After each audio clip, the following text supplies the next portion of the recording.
नमस्कार, मंडल news bulletin में आपका स्वागत है। आइए पेश करते हैं आज के प्रमुख व मुख्य समाचार। अमरावती महानगर पालिका चुनाव प्रक्रिया पारदर्शी बनाने के तमाम दावों के बावजूद अमरावती मनपा की आधिकारिक वेबसाइट पर अब तक प्रत्याशियों से जुड़ी आवश्यक जानकारियां उपलब्ध नहीं कराई गई है। प्रत्याशियों के नाम, शैक्षणिक योग्यता, संपत्ति का ब्यौरा, हलफनामे और आपराधिक रिकॉर्ड, इनमें से कोई भी जानकारी वेबसाइट पर अपलोड नहीं की गई है। उल्लेखनीय है कि सुप्रीम कोर्ट ने स्पष्ट निर्देश दिए है कि चुनाव लड़ने वाले प्रत्याशियों से संबंधित सभी महत्वपूर्ण जानकारियां समय रहते सार्वजनिक की जाए ताकि मतदाता सोच समझकर मतदान कर सके। इसके बावजूद अमरावती मनपा द्वारा इन आदेशों की जबरदस्त अनदेखी की जा रही है। जानकारी के अभाव में आम मतदाता यह जान नहीं पा रहा है कि उसका प्रतिनिधि बनने वाला उम्मीदवार किस पृष्ठभूमि से आता है, उसकी संपत्ति कितनी है या उस पर कोई आपराधिक मामला दर्ज है अथवा नहीं। यह स्थिति न केवल चुनावी पारदर्शिता पर सवाल खड़े करती है बल्कि मतदाता के सूचित मताधिकार का भी उल्लंघन करती है।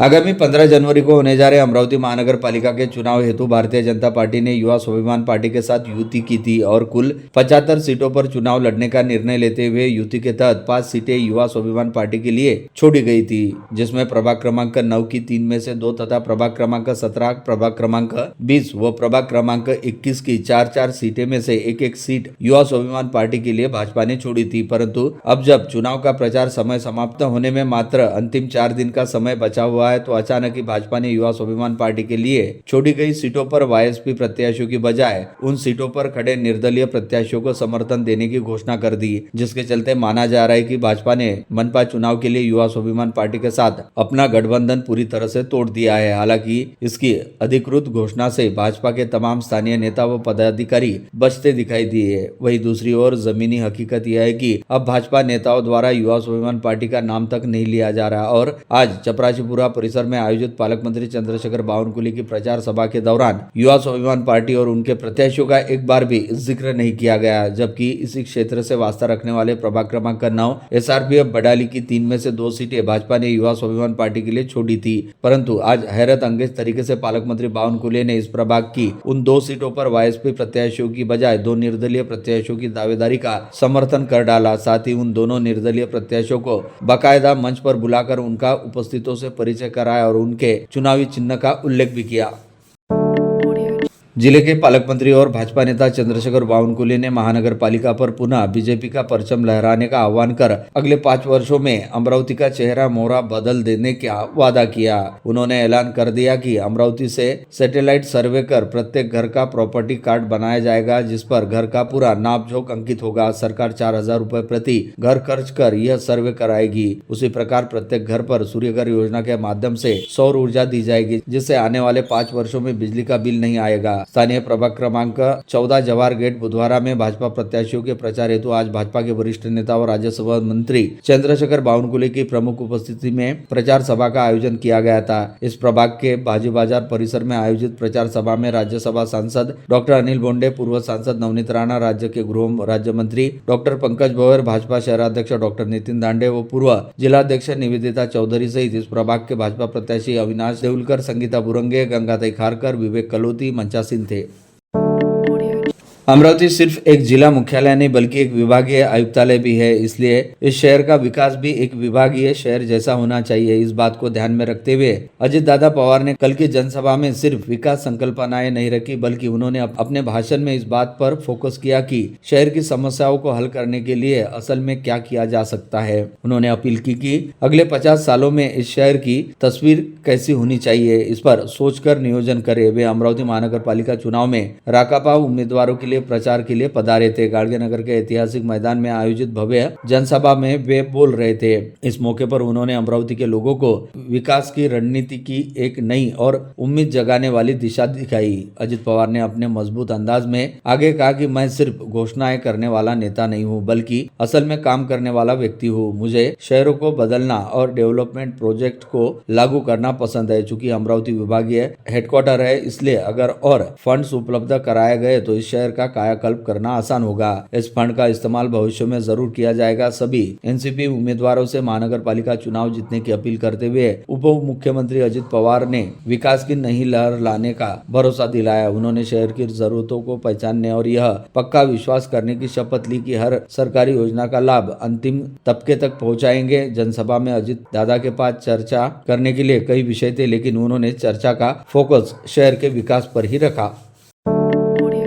अमरावती की घाटलाड़की की परित्यक्ता महिला कथित लव जिहाद का शिकार होने का आरोप राज्यसभा सांसद डॉक्टर अनिल बोंडे ने आज दोपहर पत्रकार परिषद में किया। उन्होंने आरोप लगाया कि महिला को आरोपी मोहम्मद मुजम्मिल और उनके बेटे तथा पत्नी इस कदर प्रताड़ित कर रही है कि 2 बच्चियों की मां इस पीड़िता का जीवन नर्क समान बन गया। सांसद महोदय ने आरोप लगाया कि पुलिस में शिकायत के बावजूद कोई कार्रवाई नहीं की गई। वे अब महिला बाल विकास कल्याण विभाग के माध्यम से पुनर्वास और रोजगार के लिए निर्देश देंगे। उसी प्रकार आरोपियों पर एक्शन लेने की भी उनकी मांग पुलिस से उन्होंने की। स्थानीय प्रभाग क्रमांक 7 जवाहर स्टेडियम में घड़ी चुनाव चिन्ह पर राष्ट्रवादी कांग्रेस पार्टी के प्रत्याशी रहने वाले मनीष चेतनदास बजाज द्वारा ओबीसी संवर्ग हेतु आरक्षित सीट से चुनाव लड़ने हेतु फर्जी जाति प्रमाण पत्र पेश करते हुए खुद को गलत तरीके से ओबीसी दर्शाया गया है, जिसके चलते पूरे मामले की सघन जांच करते हुए राकापा प्रत्याशी मनीष बजाज की दावेदारी खारिज की जानी चाहिए। साथ ही उनके खिलाफ फर्जी जाति प्रमाण पत्र बनाए जाने को लेकर फौजदारी अपराध दर्ज किया जाना चाहिए। इसके अलावा जिन अधिकारियों ने फर्जी जाति प्रमाण पत्र बनाकर देने की सहायता की, उनके खिलाफ भी आवश्यक कार्रवाई की जानी चाहिए। इस आशय की मांग आज यहाँ बुलाई गई पत्रवार्ता में विष्णु व्यास द्वारा की गई। गत रोज अमरावती दौरे पर पहुंचे राज्य के उप मुख्यमंत्री अजित पवार का अमरावती विमानतल पर राष्ट्रवादी कांग्रेस पार्टी के युवा नेता यश खोड़के ने पुष्पगुच्छ देते हुए उनका भावपूर्ण स्वागत किया। अमरावती मनपा चुनाव का प्रचार अंतिम चरण में है। चुनाव में बड़े पैमाने पर धन के उपयोग का आरोप अक्सर लगते रहते हैं। इस चुनाव में एक उम्मीदवार को 9 लाख रुपए तक खर्च करने की अनुमति है, लेकिन कई मामलों में इससे अधिक खर्च किए जाने की शिकायतें सामने आती रहती है। निर्वाचन आयोग द्वारा तय की गई सीमा से अधिक राशि का खर्च दिखाने पर उम्मीदवार की उम्मीदवारी व सदस्यता रद्द हो सकती है। इसी को ध्यान में रखते हुए पैसे वितरण पर नजर रखते हुए चुनाव विभाग ने फ्लाइंग स्क्वाड गठित किए हैं। निर्वाचन आयोग के निर्देशानुसार जगह जगह पुलिस जांच नाके लगाए गए हैं। ऐसे में चुनाव अवधि के दौरान नगद राशि साथ रखते समय सावधानी बरतना आवश्यक है। यदि किसी व्यक्ति के पास 2 लाख से अधिक नगद राशि पाई गई तो उसे उसके संबंध में उचित जानकारी या दस्तावेज प्रस्तुत करने होंगे। यदि उचित जानकारी नहीं दी गई तो सीधे आपराधिक कार्यवाही का सामना करना पड़ सकता है। मनपा चुनाव के मद्देनजर सभी राजनीतिक दलों के नेताओं की जुबानी जंग तेज हो गई है। आने वाले दिनों में यह जुबानी जंग का स्तर और भी निचले शब्दों में जा सकता है। इस बात की आशंका को लेकर शहर में मनपा चुनाव के दौरान कोई भी अप्रिय घटना बयानबाजी के कारण न हो, इस बात की गंभीरता से दखल राज्य सरकार के खुफिया विभाग द्वारा ली गई है। वैसे तो संपूर्ण राज्य में सभी शहरों में अलग अलग खुफिया विभाग कार्यरत है, किंतु शहर में बयानबाजी कर हमेशा सुर्खियों में रहने वाले नेताओं को ध्यान में रखते हुए एवं बीते साल में हुए दंगों को लेकर राज्य सरकार के गृह मंत्रालय अंतर्गत 7 खुफिया अधिकारियों की टीम गुरुवार की रात शहर में पहुंच गई है।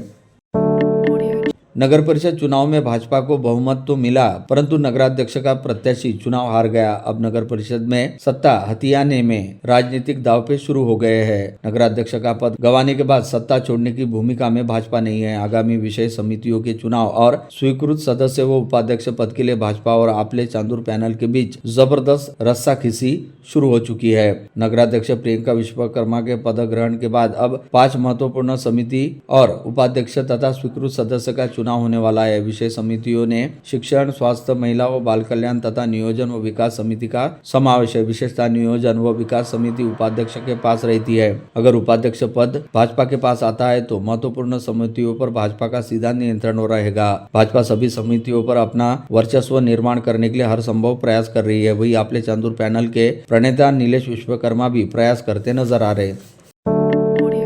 नांदगांवपेट ग्राम पंचायत की सीमा में बिजिलैंड कंस्ट्रक्शन कंपनी ने आरक्षित ओपन स्पेस पर 3 मंजिला व्यावसायिक इमारत का निर्माण किए जाने का मामला प्रकाश में आया है। इस इमारत के लिए किसी भी प्रकार की अनुमति नहीं लिए जाने का आरोप ग्राम पंचायत सदस्य छत्रपति पटके ने लगाते हुए ग्राम पंचायत में शिकायत दर्ज की। ओपन स्पेस की जगह नागरिकों के लिए सार्वजनिक उपयोग के लिए रहती है। इस पर व्यवसाय के लिए निर्माण करना अपराध है। फिर भी बिजिलैंड परिसर में नियमों का उल्लंघन कर सीधे व्यावसायिक इमारत का निर्माण किया गया है।